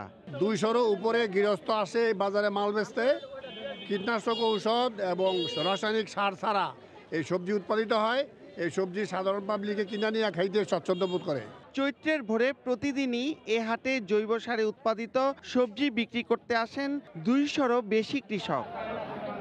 শত বছরের প্রাচীন 2 ঘন্টার এই সবজির হাট শুরু হয় ফজরের আজানের পর থেকে। নাসিরউদ্দিন উজ্জ্বল, সময় সংবাদ, মুন্সিগঞ্জ। ঠাকুরগাঁওয়ে ক্রেতা বিক্রেতার উপস্থিতিতে জমে উঠেছে সবজির হাট। এ বিষয়ে বিস্তারিত জানাতে হাটে আছেন সহকর্মী জিয়াউর রহমান বকুল। সরাসরি যুক্ত হচ্ছি তার সঙ্গে। বকুল। ধন্যবাদ ফয়সাল। আপনি জানেন যে উত্তরের যে জেলা রয়েছে সেই জেলায় কিন্তু বরাবরই এই সবজির যে হাট বাজারগুলো আছে সেই হাট বাজারগুলোতে কিন্তু সবজির সরবরাহ সবসময় কিন্তু বেড়ে থাকে। তেমনি করে কিন্তু আমরা আজকে যে জিনিসটি লক্ষ্য করছি তা হচ্ছে সবজির যে পাইকারি বাজার রয়েছে এই পাইকারি বাজারে জেলার বিভিন্ন প্রান্তের যারা কৃষকরা আছে তারা কিন্তু বিভিন্ন ধরনের সবজি এখানে কিন্তু নিয়ে আসছেন বিক্রি করার জন্য। তবে আমরা যেই জিনিসটি লক্ষ্য করেছি যে সরকারের যে বিধিনিষেধ রয়েছে সেই বিধিনিষেধের মধ্যে কিন্তু আগে যেভাবে সবজি বিক্রি হতো সেভাবে কিন্তু পাইকাররা এসে সেখানে কিন্তু সবজি ক্রয় করছে না বলে আমাদেরকে জানিয়েছেন এখানকার ব্যবসায়ীরা। আর সে কারণে সবজির যে বাজার সেই বাজারে কিন্তু স্থানীয় যে সবজিগুলো উৎপাদন হয় এখানে সেই সবজিগুলো কিন্তু অভিজ্ঞতা দানো জেলা থেকে সংগ্রহ করছে এখানকার ব্যবসায়ীরা। সে কারণে সেই সবজিগুলোর দাম প্রকারভেদে কিন্তু কিছুটা বেশি। তবে আমরা যদি আজকে একটু সবজির প্রকারভেদে আপনাদেরকে দাম জানাতে চাই, তা হচ্ছে ঢেঁড়স আজকে পাইকারি বাজারে বিক্রি হচ্ছে 35 থেকে 36 টাকা কেজি দরে, করলা বিক্রি হচ্ছে 16 থেকে 18 টাকা কেজি দরে, পটল বিক্রি হচ্ছে 28 থেকে 30 টাকা কেজি দরে এবং মিষ্টি কুমড়া বিক্রি হচ্ছে 5 থেকে 7 টাকা কেজি দরে। লাউ প্রতি পিস বিক্রি হচ্ছে থেকে 7 টাকা পিস এবং বেগুন বিক্রি হচ্ছে 8 থেকে 10 টাকায়। আর সবচেয়ে কম দামে যা বিক্রি হচ্ছে তা হচ্ছে টমেটো 3 টাকা থেকে 6 টাকা পর্যন্ত কেজি দরে বিক্রি হচ্ছে। তবে এইখানকার যারা ব্যবসায়ীরা আছে তারা বলছে যে বর্তমানে যে অবস্থা চলছে সেই অবস্থার কারণে কিন্তু তেমন পাইকার পত্ররা এখানে আসছেন না। তো এই বিষয়ে আমরা একটু কথা বলবো যে এখানকার যে একজন ব্যবসায়ী আছেন তার কাছে, যে আসলে আমরা একটু জানার চেষ্টা করব যে তাদের ব্যবসায়ী হালচাল কি অবস্থা। এই যে সরকারের যে আপনার 18টি বিধিনিষেধ রয়েছে সেই বিধিনিষেধের মধ্যে কি ধরনের ব্যবসা চলছে আপনি একটু বলবেন কি অবস্থা? একটা লোকাল মালের যে চাপ, লোকাল মাল দিয়ে আমাদেরকে লোকাল কাস্টমার আছে, বাইরের যে কাস্টমার যারা আছে এরা তো কারণে আসতে পারে না এবং লোকাল মাল যারা কৃষক যারা নিয়ে এসেছে সেখানে বাজার অবস্থা মোটামুটি সহনীয় আছে এবং আসতে পারে না এবং লোকাল মাল যারা কৃষক যারা নিয়ে এসেছে সেখানে বাজার অবস্থা মোটামুটি সহনীয় আছে এবং বেচাকেনা খুব কম। দূরের পাইকার করতে আসতে পারে না এবং বাইরে যে মালপত্র আছে এই মালগুলি পটল, সজনা এগুলোর মোটামুটি একটু দাম আছে, কিন্তু আমাদের লোকাল যে মালপত্র আছে এগুলি একদম যে মালটা কিছুদিন আগে 10-12 দিন আগে 10 টাকা 15 টাকা যেত ওই মালটা এখন থেকে হচ্ছে 5 টাকা 6 টাকা এবং কাস্টমার খুবই কম, মাল বাইরে যাচ্ছে না এবং ব্যবসায়ীদের অবস্থা খারাপ এবং মালপত্র কম, মালপত্র পড়ে থাকে, কিছু মাল পৌঁছে যাচ্ছে, মাল আমাদেরকে ভাড়া দিতে হচ্ছে এবং পাইকার পত্র যারা কিনে নিচ্ছে এদেরও লস এবং যারা আনতেছে এদের জি ফয়সাল, আপনি শুনছিলেন যে একজন ব্যবসায়ী তিনি জানাচ্ছিলেন যে ব্যবসার যে পরিস্থিতি রয়েছে সেগুলো কিন্তু বিক্রি তারা শুরু করেছেন। তো এই অবস্থাতে আমরা বলতে পারি যে ঠাকুরগাঁয়ের যে সবজি বাজার, সেই সবজি বাজারে কিন্তু পর্যাপ্ত পরিমাণে সবজি সরবরাহ হচ্ছে এবং দূর দূরান্তের পাইকাররা যেভাবে আসার কথা ছিল সেই কারণে কিন্তু এই যে লকডাউনের কারণে কিন্তু তেমন ভাবে আমরা লক্ষ্য করছি না এবং তেমনটাই কিন্তু আমাদেরকে ব্যবসায়ীরা এখানে আমাদেরকে জানিয়েছেন। তো এই অবস্থাতে আমরা বলতে পারি যে ঠাকুরগাঁয়ের যে হাট বাজারগুলো রয়েছে সেই হাট বাজারগুলোতে পর্যাপ্ত পরিমাণ সবজি সরবরাহ রয়েছে এবং দামও কিন্তু কিছুটা কমেছে। তবে আমরা একটু আগেও যে জিনিসটি বলেছিলাম যে নতুন যে সবজিগুলো রয়েছে সেই সবজিগুলো অন্যান্য জেলা থেকে নিয়ে আসার ফলে তাদের কাছ সেই সবজিগুলো কিন্তু দাম কিছুটা বাড়তির দিকে। তো এই ছিল ঠাকুরগাঁও থেকে আমার কাছে সবজি বাজারের সবশেষ। ঠাকুরগাঁও থেকে সবজি হাটের খবর নিয়ে সরাসরি যুক্ত হয়ে জানাচ্ছিলেন সহকর্মী জিয়াউর রহমান বকুল। জানাবো আবারও দেশের বাইরের খবর। অ্যাস্ট্রাজেনেকার ভ্যাকসিনের সঙ্গে কিছু সংখ্যক মানুষের শরীরে রক্ত জমাট বাঁধার প্রমাণ মিললেও টিকাটির পার্শ্ব প্রতিক্রিয়ার চেয়ে কার্যকারিতা বেশি বলে জানিয়েছে ইউরোপীয় মেডিসিন এজেন্সি EMA। ইউরোপের বিভিন্ন দেশে ৮৬টি পার্শ্ব প্রতিক্রিয়ার ঘটনা বিশ্লেষণ শেষে বুধবার এক সংবাদ সম্মেলনে একথা জানান EMA-র নির্বাহী পরিচালক ইমার খুক। এ সময় তিনি আরও জানান, ইউরোপের টিকা নেওয়া প্রায় ২.৫ কোটি মানুষের তথ্য উপাত্ত যাচাই করে এ বিষয়ে প্রতিবেদন করেছে EMA। প্রতিবেদনে বয়সভেদে পার্শ্ব প্রতিক্রিয়ার বিষয়ে বিস্তারিত উল্লেখ না থাকলেও এদের অধিকাংশ নারী এবং বয়স ৬০ বছরের নিচে বলে জানা গেছে। এদিকে পার্শ্ব প্রতিক্রিয়ার আশঙ্কা থাকায় যুক্তরাজ্যে অনূর্ধ্ব ৩০ বছর বয়সীদের অ্যাস্ট্রাজেনেকার বিকল্প টিকা প্রয়োগের সিদ্ধান্ত নেওয়া হয়েছে। গেল মার্চ পর্যন্ত দেশটিতে ৭৯ জনের শরীরে রক্ত জমাট বাঁধার মতো পার্শ্ব প্রতিক্রিয়ার খবর পাওয়া গেছে।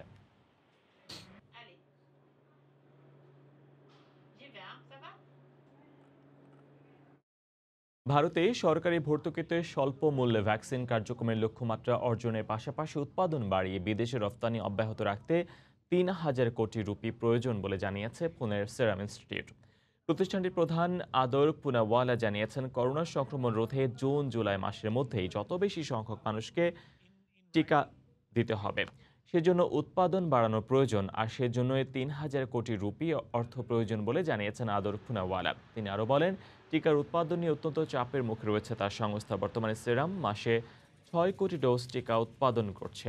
হায়দ্রাবাদে ভারত বায়োটেক উৎপাদন করছে ৪ কোটি করে। তবে জুন জুলাইয়ের মধ্যে এই উৎপাদন ১৪ কোটি করা না গেলে এই দুই সংস্থার পক্ষে চুক্তি অনুযায়ী টিকা রফতানিও কঠিন হয়ে পড়বে।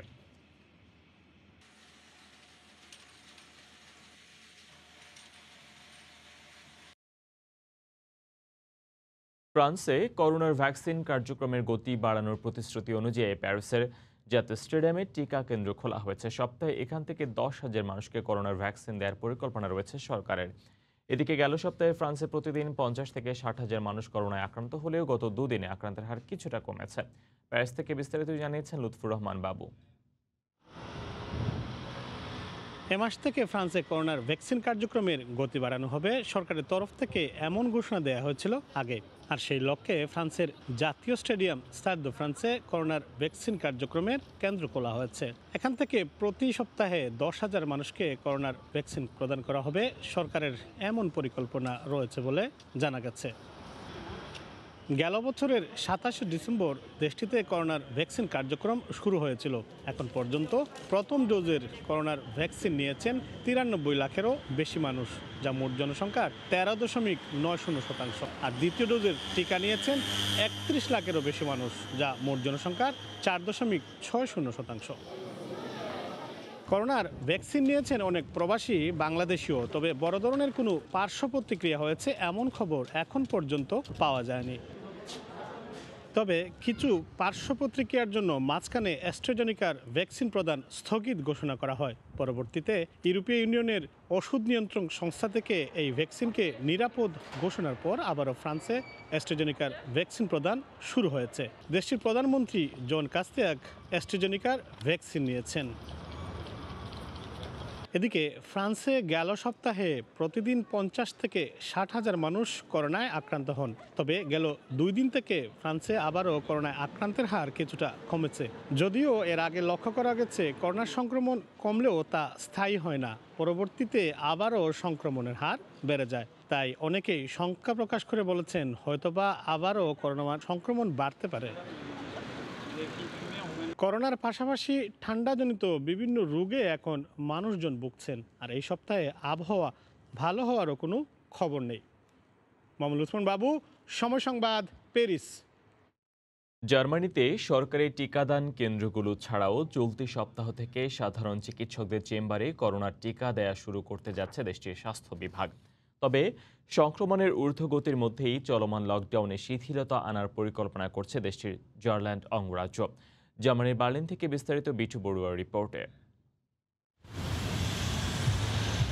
জার্মানিতে অব্যাহত টিকা প্রদান কার্যক্রমে গতি আনতে চলতি সপ্তাহে সাধারণ চিকিৎসকদের চেম্বারে টিকা নিতে পারবেন দেশটির সাধারণ নাগরিকরা। জার্মানির স্বাস্থ্য বিভাগ জানিয়েছে টিকা কার্যক্রম পরিচালনা করতে কমপক্ষে প্রতি সপ্তাহে 26 ডোজ করে টিকা পাবেন দেশটির প্রায় 35,000 সাধারণ চিকিৎসক। যদিও এই সংখ্যা প্রয়োজনের তুলনায় অনেক কম বলে মনে করছেন টিকা গ্রহণে আগ্রহীরা।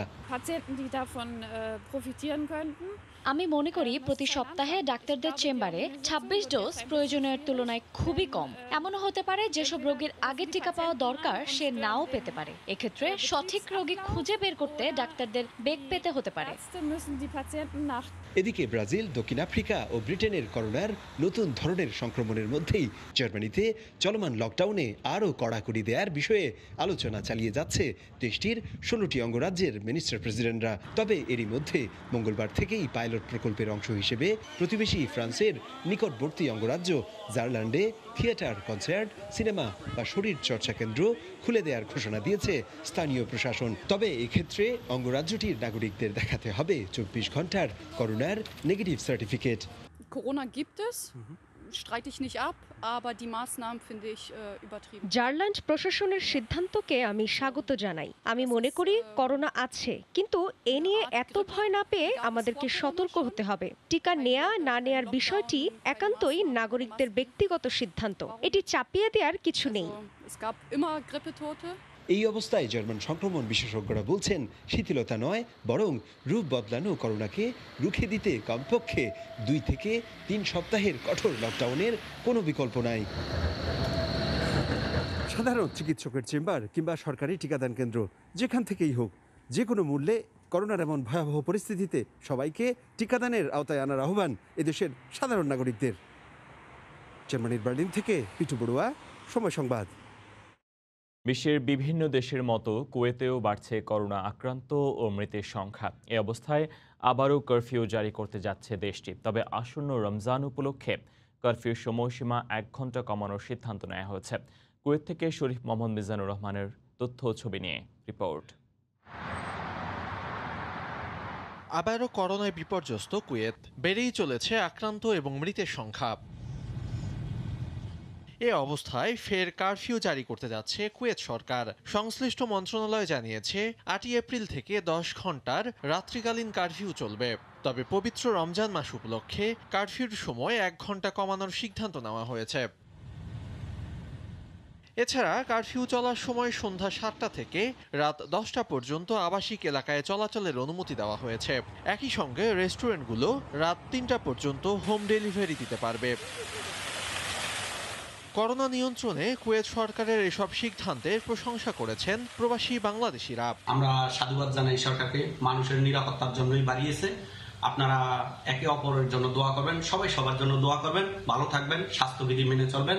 কুয়েত সরকারের আইন কানুন মেনে চলবো। আমরা আইনের সবার প্রতি আমাদের শ্রদ্ধা রাখতে হবে এবং সবাই লকডাউনের টাইমটাতে ঘরে থাকবেন, বাইরে হলে মাস্ক পরবেন। কুয়েতে করোনায় এখন পর্যন্ত আক্রান্ত হয়েছেন 2,38,000-এর বেশি মানুষ। মৃত্যু হয়েছে 1335 জনের।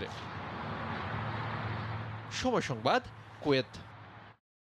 প্রতি সপ্তাহে যে কোনো 6টি নিত্য প্রয়োজনীয় পণ্যের উপর ছাড় মেলে। কখনো অর্ধেক দামে, আবার কখনো 1/3 পর্যন্ত কম মূল্যে বিক্রি হয় আয়ারল্যান্ডের অনেক শপিং মলে। এতে কম দামে কিনতে পেরে খুশি প্রবাসী বাংলাদেশিরা। আয়ারল্যান্ড থেকে নিত্যদিনে সেই বাজার ব্যবস্থার কথা জানাচ্ছেন সৈয়দ জুয়েল। ঠিক কত বছর আগে থেকে সুপার 6 নামের পদ্ধতি চালু হয়েছে আয়ারল্যান্ডে তা জানা না গেলেও এটি যে পুরানো পদ্ধতি তা অনুমান করাই যায়। ভোক্তা অধিকার আইনকে সম্মান জানাতে ও কাস্টমারকে খুশি রাখতে আয়ারল্যান্ডের বিভিন্ন শপিং মলে প্রতি সপ্তাহে নতুন নতুন নিত্য প্রয়োজনীয় দ্রব্য অনেক কম মূল্যে বিক্রি হয়। দোকানগুলোতে ফল, শাকসবজি, পেঁয়াজ, আলু থেকে শুরু করে পর্যায়ক্রমে পুরো মাস জুড়েই অফার থাকে ঘরের নিত্যদিনের ব্যবহার সামগ্রীর। যে পণ্যের মূল্য 1.5 ইউরো থাকে সে পণ্য 49 সেন্টে ক্রয় করা যায়, যা বাংলাদেশি টাকায় 150 টাকার জিনিস 50 টাকায় পাওয়ার মতো। দোকানগুলোয় এরকম ছাড় থাকায় সাশ্রয়ে নিত্য প্রয়োজনীয় পণ্য ক্রয় করে খুশি এখানে বসবাসরত বাংলাদেশিরাও। প্রতি সপ্তাহে আমাদের এখানে সুপার 6-এ যেসব জিনিসগুলো পাওয়া যায় তা আমাদের প্রায় নিত্য প্রয়োজনীয়। অনেক পণ্যের দাম অর্ধেক, আবার অনেক পণ্যের দাম 3 ভাগের 1 ভাগ পর্যন্ত কমিয়ে দেন। কাস্টমারকে খুশি রাখা ও কাস্টমার বেশি পাওয়ায় এসব দোকান অন্যান্য দোকানের চেয়ে ব্যবসাও ভালো। প্রতি বছর যে কোনো উৎসবের আগেও পণ্যের দাম আরও 1 দফা কমিয়ে দেয় এখানকার নিত্য প্রয়োজনীয় দোকানগুলো। সৈয়দ জুয়েল, সময় সংবাদ, আয়ারল্যান্ড। কাতারে রমজান মাস জুড়ে 680টি নিত্য প্রয়োজনীয় পণ্যের দাম কমিয়েছে দেশটির সরকার। করোনা পরিস্থিতির মধ্যে কাতার সরকারের এমন উদ্যোগকে সাধুবাদ জানিয়েছে প্রবাসী বাংলাদেশিরা। কাতার প্রতিনিধি আনোয়ার হোসেন মামুনুর তথ্য ছবি নিয়ে রিপোর্ট। পবিত্র রমজান মাস উপলক্ষে অন্তত 680টি নিত্য প্রয়োজনীয় জিনিসের দাম কমিয়ে দিল কাতার সরকার। দেশটির বাণিজ্য ও শিল্প মন্ত্রণালয় রমজান মাস উপলক্ষে বিশেষ মূল্য ছাড়ে পণ্যের তালিকা প্রকাশ করে। দেশটির সরকারি নির্দেশনা মোতাবেক আটা, চিনি, চাল, পাস্তা, মুরগির মাংস, তেল সহ বিভিন্ন ধরনের খাদ্যদ্রব্যের চাহিদা বেড়ে যাওয়ায় পণ্যগুলোর দাম কমানো হয়েছে। করোনা পরিস্থিতির মধ্যে কাতার সরকারের এমন উদ্যোগকে সাধুবাদ জানিয়েছেন প্রবাসী বাংলাদেশিরা। প্রতি বছরের ন্যায় এবছরও নিত্য প্রয়োজনীয় জিনিসপত্রের দাম কমছে কাতারে। আমাদের দেশের সাথে এই একটা জিনিস যে কাতারে জিনিসপত্রের দাম প্রত্যেক বছরে কমে রমজানে মানুষের সুযোগ সুবিধার স্বার্থে, আর আমাদের দেশে প্রত্যেক বছর জিনিসপত্রের দাম বেড়ে যায়। কাতার সরকারকে আমি ধন্যবাদ জানাতে সবাই রমজান উপলক্ষে পণ্যের দাম কমিয়ে দেওয়া হয়েছে। কাতারে রমজান মাস জুড়ে প্রতি বছর এ ধরনের মূল্য ছাড়ের সুবিধা দিয়ে আসছে সরকার, আর এই উদ্যোগ বাস্তবায়নে হাত বাড়িয়ে দেয় বড় বড় সব শপিং মল আর ব্যবসা প্রতিষ্ঠানগুলো। সময় সংবাদ, কাতার। আছে রাঙামাটি শহরে সিসিটিভি ক্যামেরা বসানোর কার্যক্রম। শহরের নিরাপত্তা নিশ্চিত করতে বছর খানেক আগে পরিকল্পনা গ্রহণ করে পুলিশ প্রশাসন। স্থানীয়দের মতে প্রকল্প বাস্তবায়ন হলে শহরে গাড়ির গতিবেগ নিয়ন্ত্রণ, সামাজিক অপরাধ, মাদকের ব্যবহার নিয়ন্ত্রণে আনা সম্ভব। এজন্য বিভিন্ন স্বায়ত্তশাসিত প্রতিষ্ঠানের সহযোগিতা চেয়েছে পুলিশ। রাঙ্গামাটির প্রতিনিধি হেফাজত সবুজের তথ্য ছবি নিয়ে রিপোর্ট। 65 বর্গ কিলোমিটার আয়তনে বিভিন্ন জাতিগোষ্ঠীর শহর রাঙ্গামাটি। মাত্র 9 কিলোমিটারের একটি মাত্র সড়কের মাধ্যমে এই শহরে যোগাযোগ ব্যবস্থা গড়ে উঠেছে। বিভিন্ন সময় শহরে মোটরসাইকেল চুরির পাশাপাশি নানা ধরনের সামাজিক অপরাধ ঘটে থাকে। রদবেষ্টিত হওয়ায় সহজেই অপরাধীরা বিভিন্ন ঘটনা ঘটিয়ে মুহূর্তের মধ্যে বাইরে চলে যেতে পারে। এছাড়া প্রতি বছর 5 লক্ষাধিক পর্যটক ভ্রমণে আসেন এখানে। পর্যটকরা বিভিন্ন ঘটনা ঘটে শহর থেকে পালিয়ে গেলে শনাক্ত করা কঠিন হয়ে পড়ে। পাশাপাশি পর্যটকরা অনেক সময় বিভিন্ন হয়রানির শিকার হন। এসব বিষয় মাথায় রেখে 1 বছর আগে 60 লাখ টাকা ব্যয়ে জেলা পুলিশ শহরকে সিসি ক্যামেরার আওতায় আনার পরিকল্পনা নেয়, কিন্তু অর্থাভাবে আটকে আছে পরিকল্পনা। বিগত 1 বছর যাবৎ এই কর্মসূচিটা বাস্তবায়ন হচ্ছে না, শুধুমাত্র অর্থের অভাবে। এটা যদি বাস্তবায়ন করা সম্ভব হয় তাহলে রাঙ্গামাটিতে চুরি, ডাকাতি, ছিনতাই এবং অন্যান্য অপরাধ কমে যাবে। এই ধরনের উদ্যোগকে স্বাগত জানিয়েছেন স্থানীয়রা। সিসি ক্যামেরা যদি স্থাপন করা হয়, যারা অপরাধী তারাও ভয়ে থাকবে। প্রায় সময় ছোটখাটো অপরাধ হয়ে থাকে, সিসিটিভি ক্যামেরার ফুটেজের মাধ্যমে এই সমস্ত অপরাধীদের শনাক্ত করা সহজ হবে। বিভিন্ন স্বায়ত্তশাসিত প্রতিষ্ঠানের সহযোগিতা চেয়েছেন পুলিশ সুপার। বিভিন্ন উন্নয়নমূলক কাজ করে এই ধরনের সংস্থাগুলোর সাথে আমরা সমন্বয় করে তাদের সহযোগিতা নিয়ে স্থানীয় পর্যায়ে এই সিসি ক্যামেরাগুলো স্থাপন করতে পারবো। এমন মহতি উদ্যোগে পাশে থাকার কথা জানায় উন্নয়ন বোর্ড কর্তৃপক্ষ। জনগণের বিভিন্ন ধরনের উন্নয়ন কর্মকাণ্ডে বোর্ড কাজ করে যাচ্ছে, এই ক্ষেত্রেও সরকারি বিধিবিধান পালন করে রাঙ্গামাটি পুলিশ বিভাগকে সহায়তা করতে পারবো। জেলা পুলিশের তথ্য মতে পুরো এলাকায় 93টি পয়েন্টে 350টি সিসি ক্যামেরা বসানো হবে। সময় সংবাদ, রাঙ্গামাটি। ভোর থেকে ক্রেতা বিক্রেতার হাঁক ডাকে মুখর সাভারের মাছ বাজার। এই মুহূর্তে সেখানে আছেন সহকর্মী মুজাফফর হোসেন জয়। বিস্তারিত জানতে সরাসরি যুক্ত হচ্ছে তার সঙ্গে। জয়, আমি বর্তমানে রয়েছি ঢাকা জেলার মৎস্য বাজার পাইকারি এখানে শহরের ব্যবসায়ীদের মাঝে ছিল টানাপোড়েন এবং ব্যবসায়িক ভাবে তারা অনেকেই ক্ষতির সম্মুখীন হয়েছে বলে ইতিমধ্যে আমাদেরকে জানিয়েছে। তবে সবচেয়ে বড় কথা হচ্ছে নিয়ন্ত্রণবিহীন এবং সরকারি মনিটরিং ছাড়াই এত বিশাল অঙ্কের বিদেশি মৎস্য আড়ত, সেই আড়তটিতে স্বাস্থ্যবিধি অনেকটাই উপেক্ষা করা হচ্ছে। এই মৎস্য আড়তে কিন্তু প্রচুর পরিমাণে মাছ বিশাল অঙ্কের প্রত্যন্ত অঞ্চলে চলে যায়। বিশেষ করে ঢাকা সহ রাজধানীর বিভিন্ন অঞ্চলে এই মৎস্য আড়তের মাছ কিন্তু এখান থেকে খুচরা পাইকাররা কিনে নিয়ে যায়। মূলত এখানের মাছের যোগানগুলো আসে মূলত আপনার খুলনা, বাগেরহাট, সাতক্ষীরা, টাঙ্গাইল, গাজীপুর সহ জেলার বিভিন্ন অঞ্চল থেকে যে মৎস্যচাষীরা আসে তারা এই মৎস্য এখানে নিয়ে আসে এবং কাক ডাকা ভরেই কিন্তু এই আড়ত অনেকটাই জমে ওঠে। আপনার অবগতের জন্য একটু জানাতে চাই যে এখানে সাধারণত যেভাবে পাইকারি ভাবে মৎস্য বিক্রি হচ্ছে তার মধ্যে তেলাপিয়া পাওয়া যাচ্ছে 100 থেকে 125 টাকা দরে, বিগ গ্রেড পাওয়া যাচ্ছে 113 টাকা দরে, রুই মাছের দর এখানে হচ্ছে 120 থেকে 260 টাকা পর্যন্ত, পাঙ্গাস পাওয়া যাচ্ছে 80 থেকে 100 টাকা দরে, আর বাগদা চিংড়ি যেটা আমরা বলে থাকি সেটি হচ্ছে 500 টাকা দরে, গলদা চিংড়ি 650 টাকা, 660 টাকা দরে, কাতল মাছ যদি দেশি সেটি 123 টাকা দরে, বিগ গ্রেড পাওয়া যাচ্ছে এখানে 120 টাকা দরে, সিলভার কাপ যেটাকে আমরা দেশি সিলভার কাপ বলে থাকি পুকুরে চাষ হয়ে থাকে 90 থেকে 100 টাকা দরে, তেলাপিয়া মাছ যেটি সাধারণত 90 থেকে 100 টাকা দরে বিক্রি হচ্ছে, বোয়াল মাছের দর এখানে 1050 থেকে বড় ভেজে ছোট 500 টাকা দরে, বড়টি 1000 দরে এবং ছোটটি 500 টাকা দরে পাওয়া যাচ্ছে। পাবদা মাছ যেটি সেটি হচ্ছে 180 টাকা দরে পাওয়া যাচ্ছে, ছোট বোয়াল সেটি 480 টাকা দরে পাওয়া যাচ্ছে, কোরাল মাছ যেটিকে আমরা বলে থাকি সেটি হচ্ছে 500 টাকা দরে, দেশি পুঁটি যেটি সেটি হচ্ছে 180 টাকা দরে পাওয়া যাচ্ছে, কই মাছ 140 থেকে 150 টাকা দরে, শিং মাছ 100 থেকে 300 টাকা দরে পাওয়া যাচ্ছে, দেশি ট্যাংরা অথবা গুলশা মাছ যেটি বলে থাকি সেটিকে 200 থেকে 300 টাকা দরে পাওয়া যাচ্ছে। এছাড়াও এখানে যে মাছগুলি পাওয়া যাচ্ছে সেটি হচ্ছে অনেকটাই সামুদ্রিক মাছ, যাকে বলা হয়ে থাকে বিদেশ থেকে রপ্তানি হয়ে থাকে অনেক মাছ, এর মধ্যে কাটা মাছ রয়েছে যার দর হচ্ছে 100 থেকে 120 টাকা, রিটা রুই মাছ 200 থেকে 220 টাকা যেটি বার মাছ জাতীয় রুই মাছ, এছাড়া আপনার বাইনা মাছ যেটি সেটি হচ্ছে 100 থেকে 110 টাকা দরে, কারাত মাছ যেটি বিদেশ থেকে এখানে হিমাগার থেকে চলে আসে সেটি হচ্ছে 100 থেকে 120 টাকা দরে, লইট্টা মাছ যেটি সামুদ্রিক মাছ 140 থেকে 45 টাকা দরে পাওয়া যাচ্ছে এখানে। মূলত এই আড়তটি বাইপাল আড়তটি যেটি এখানে ঢাকা নবীনগর কালিয়াকৈর মহাসড়ক এবং আপনার টঙ্গী বিদ্যুৎ মহাসড়ক তিনটি রাস্তার ত্রিমোহনায় অবস্থিত হওয়ায় এই আড়তে কিন্তু ব্যাপক পরিমাণে জনসমাগম ঘটে। আপনারা দেখতে পাচ্ছেন যে স্বাস্থ্যবিধি এখানে নেই বললেই চলে, সেই স্বাস্থ্যবিধি অপেক্ষা যেমন হচ্ছে তেমনি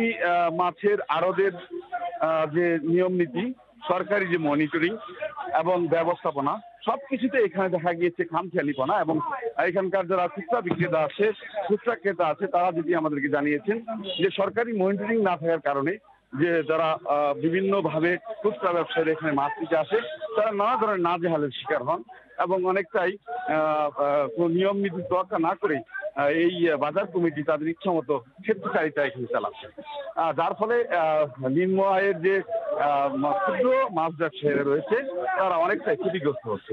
তাই তারা অনেকেই দাবি করেছেন যে অবশ্যই যেন সরকারি মনিটরিং এর মাধ্যমে, যেহেতু বাজারটি একটি বৃহত্তর বাজার, এখানে 10 থেকে 50,000-এর মতো মানুষের সমাগম ঘটে এই বাজারটিতে এবং একটি বড় মাপের বাজার হওয়ায় সেই সাথে কোনো সরকারি মনিটরিং না থাকায় এখানে কোনো কিছুই তোয়াক্কা করা হচ্ছে না। একদিকে যেমন স্বাস্থ্যবিধি উপেক্ষিত হচ্ছে, অপরদিকে বাজার মনিটরিং এর কারণে নগদ, সেই সাথে কোনো সরকারি মনিটরিং না থাকায়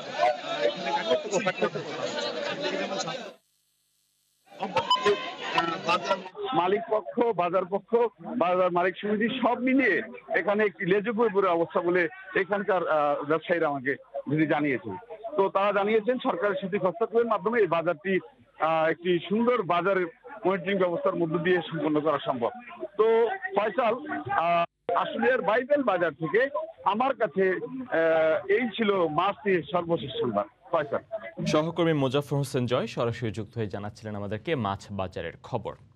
এবারে খেলার খবর। আর কোনো পরীক্ষা নিরীক্ষা নয়, অভিজ্ঞ ও ম্যাচ উইনারদেরই শ্রীলঙ্কার বিপক্ষে টেস্ট স্কোয়াডে সুযোগ দেয়া উচিত বলে মনে করেছেন সাবেক ক্রিকেটার ও আইসিসির ম্যাচ রেফারি নিয়ামুর রশিদ রাহুল।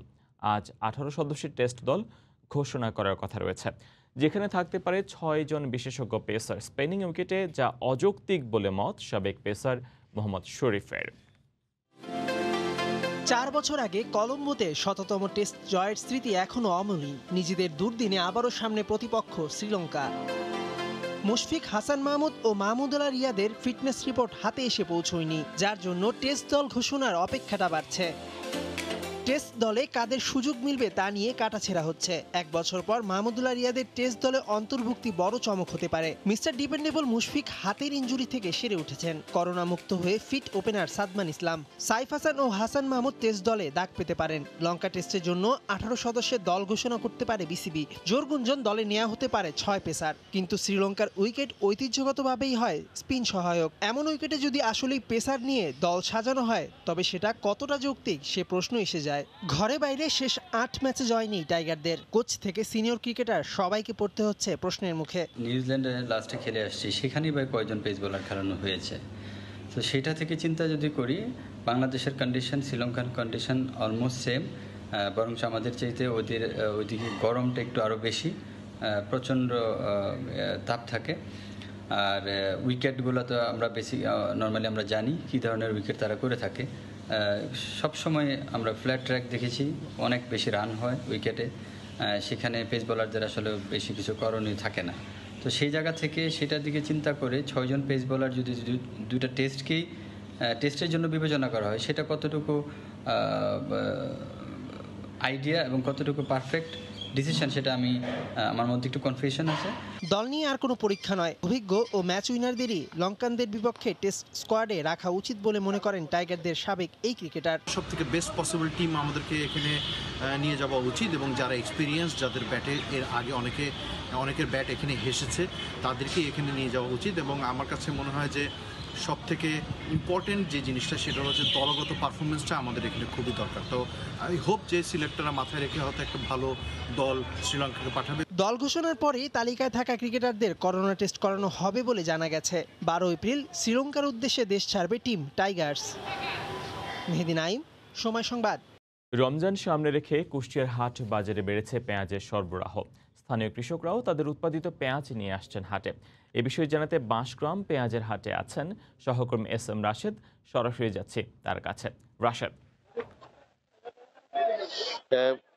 কুষ্টিয়ার বাঁশগ্রাম হাটে কিন্তু সকাল থেকেই বিশেষ করে কুষ্টিয়া অঞ্চলে যে প্রান্তিক কৃষক যারা আছে, তারা কিন্তু তাদের উৎপাদিত পেঁয়াজ বিক্রির জন্য কিন্তু প্রতি বৃহস্পতিবারে কিন্তু সকাল থেকেই এই বাঁশগ্রাম হাটে তারা পেঁয়াজ বিক্রি করার জন্য আসে। তবে আমি কুষ্টিয়ার যে প্রান্তিক পর্যায়ের কৃষক যারা আছে তাদের সাথে আমি কথা বলেছি। আসলে কৃষকরা জানিয়েছেন যে আসলে কুষ্টিয়া অঞ্চলে এবার তাহিরপুরি এবং মেটাল তাহিরপুরি এবং লায়েল তাহিরপুরি যে জাতের পেঁয়াজ আছে, সেই জাতের পেঁয়াজ কিন্তু উৎপাদন করেছে কুষ্টিয়া অঞ্চলের কৃষকেরা। তবে কৃষকরা দাবি করছে যদি পার্শ্ববর্তী দেশ থেকে কিংবা বিদেশ থেকে যদি কোনো রকম পেঁয়াজ আমদানি না করে, তাহলে হয়তো কৃষকেরা কিন্তু এবার একটু পেঁয়াজের দাম পাবে বলে আমাদেরকে জানিয়েছেন, বিশেষ করে প্রান্তিক পর্যায়ের কৃষকেরা। তবে কৃষকরা আসলে অভিযোগ করে যে তাদের যে উৎপাদন খরচ, সেই উৎপাদন খরচে কিন্তু আজকে বাজারে মূল্য একটু পেঁয়াজের কম, যার কারণে কিন্তু আসলে তাদের উৎপাদন খরচের তুলনায় তারা কিন্তু বিক্রি কম করতে পারছে, বিশেষ করে পেঁয়াজের দাম কম বলে আমাদেরকে জানিয়েছেন। তো আজকে এই বাঁশগ্রাম হাটে কিন্তু কিন্তু পেঁয়াজের প্রকারভেদে বিক্রি হয়েছে 1100 থেকে 1200 টাকা দরে কিন্তু মন এবার পেঁয়াজ কিন্তু আজকে বাজারে বিক্রি হচ্ছে। তো আমি এই প্রান্তিক পর্যায়ে যে কৃষক যারা আছে তারা আমাদেরকে জানিয়েছেন যে এবার কিন্তু তাদের যে উৎপাদন খরচ প্রতি বিঘায় কিন্তু যে উৎপাদন খরচ হয়েছে সেই তুলনায় কিন্তু তারা প্রতি মনে কিন্তু 1 থেকে 150 টাকা কিন্তু তারা লসে কিন্তু আজ এই বাজারে তারা পেঁয়াজ বিক্রি করছে। এবং তারা জানিয়েছেন যে এবার আবহাওয়া ভালো থাকার কারণে কিন্তু এবার কিন্তু কুষ্টিয়ায় প্রচুর পরিমাণে বিশেষ করে প্রতি বিঘা জমিতে কিন্তু 40 থেকে 45 মন পেঁয়াজ উৎপাদন করেছে কিন্তু কুষ্টিয়া অঞ্চলের এই কৃষকেরা। তো আমি এখানে আপনারা দেখতে পাচ্ছেন যে এই যে তাহিরপুরি কিং জাতের যে পেঁয়াজটা সেই পেঁয়াজে কিন্তু আসলে বিশেষ করে প্রান্তিক পর্যায়ে যে কৃষক যারা আছে তারা কিন্তু আসলে এখানে প্রচুর পরিমাণে পেঁয়াজ আপনারা দেখতে পাচ্ছেন। এবং যে প্রান্তিক পর্যায়ের কৃষকরা আসলে আমাদের কাছে জানিয়েছেন যদি এই বাজার ব্যবস্থাপনা যদি সঠিকভাবে থাকে তাহলে হয়তো তারা আসলে এবার তারা কিছু হয়তো দাম পাবে বলে আমাদেরকে জানিয়েছেন। যেহেতু সামনে রমজান মাস এই উপলক্ষে কিন্তু আসলে সারা বাংলাদেশে কিন্তু পেঁয়াজের প্রচুর চাহিদা হবে। সেই তুলনায় যদি মধ্যস্বত্ব ভোগী যদি এই নিয়ন্ত্রণ করা যায় এবং যদি তারা কোনোভাবে পেঁয়াজ যাতে কোথাও স্টোর করে না রাখে তাহলে আসলে পেঁয়াজের বাজার স্বাভাবিক থাকবে বলে আসলে আমরা এখানে যারা বিশেষ করে কৃষক যারা আছে তাদের কাছে আমরা জানতে পেরেছি।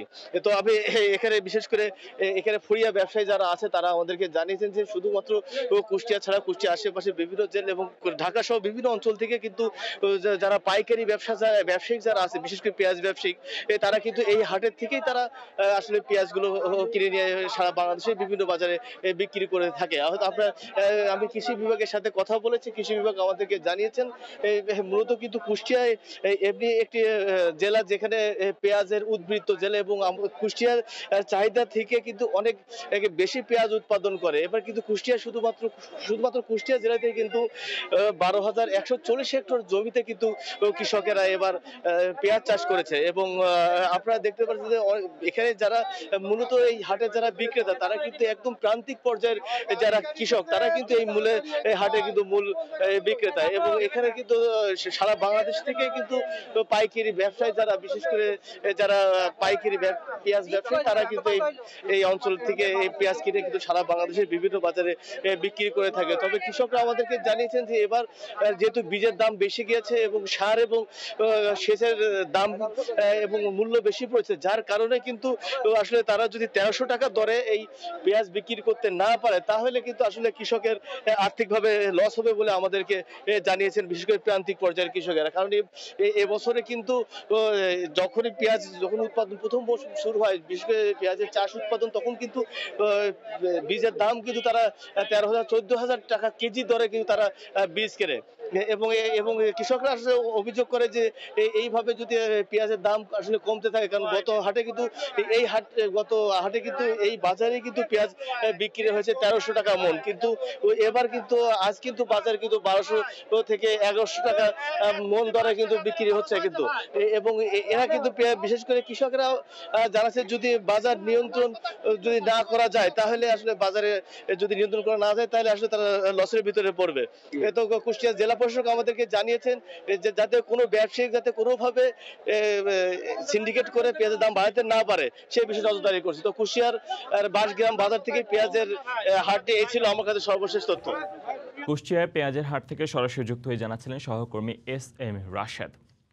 ভোরের সময়ের পর্যায়ে শীর্ষ সংবাদ জানিয়ে দিচ্ছি আরেকবার। দেশে মার্চে শনাক্ত করোনা নমুনার সঙ্গে 81 ভাগ মিল, দক্ষিণ আফ্রিকার ধরনে 70 ভাগ বেশি সংক্রমণশীল বলছে ICDDRB। আজ দেয়া হবে টিকার দ্বিতীয় ডোজ। করোনায় হাসপাতালে দর্শনার্থীর অবাধ চলাফেরা বাড়াচ্ছে সংক্রমণ ঝুঁকি, মেডিকেল প্রতিনিধিদের দৌরাত্মে নাজেহাল রোগে। প্রবেশের নির্দেশনা কার্যকর হয়নি 1 বছরেও। রাজধানীর বিভিন্ন স্কুলে এসএসসির ফর্ম পূরণের নির্ধারিত ফির 10 গুণ বেশি নেওয়ার অভিযোগ, বাড়তি অর্থ আদায়কারী প্রতিষ্ঠানের রেজিস্ট্রেশন বাতিলের হুঁশিয়ারি বোর্ডের। মুঠোফোনে সেবার নামে গ্রাহকের অজান্তেই কাটছে টাকা, 8 কোম্পানির বিরুদ্ধে মিলেছে অনিয়মের সত্যতা বলছে বিটিআরসি, দায় নিতে চান না মোবাইল অপারেটররা। এই ছিল ভোরের সময়, সঙ্গে থাকুন সময়।